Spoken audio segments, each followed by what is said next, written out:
Welcome to the PIO podcast, where we explore the intersection of communication and public service. I am Robert Tornabetti, your host, and today we're going to unpack a landmark Supreme Court ruling that redefines how public officials can use social media. The particular case that we're going to be speaking about came to the Supreme Court as a ruling in March of 2024.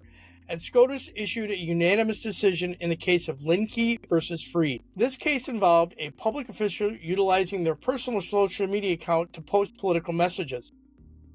When someone posted an alternative view on the politician's post, the politician deleted the post. The deletion of the post was the basis for the lawsuit. This case tackles a hot topic in modern governance. When do actions by public officials on social media represent official business versus private conduct? With millions of government employees using platforms like Facebook and X to engage in the public, and their distinction between personal and official can become murky, the court came up with a test.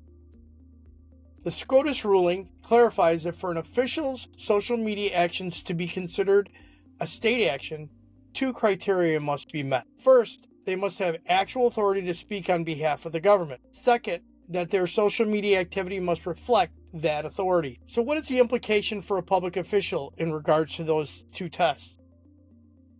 The ruling is pivotal for public information officers and government employees who manage a mixed-use account. The First Amendment prohibits censorship or blocking on official channels, but personal accounts are fair game if it's unrelated to official duties. The takeaway from this is what does this mean for you as a PIO or a government official? First, ensure clarity between personal and official accounts. Don't mix them back and forth.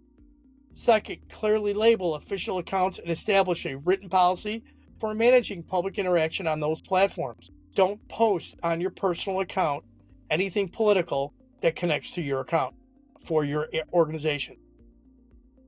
The Supreme Court ruling is a wake-up call to review how we handle social media in public service. We would like to know your thoughts on this case. Share them with us via our messages on social media or via email at thepiopodcast@gmail.com.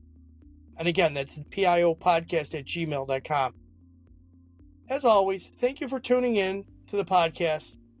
Don't forget to subscribe and join us when we return in January for more insights into the world of public communication.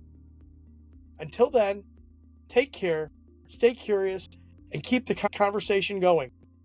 You are the heart and soul of the PIO podcast. Thank you.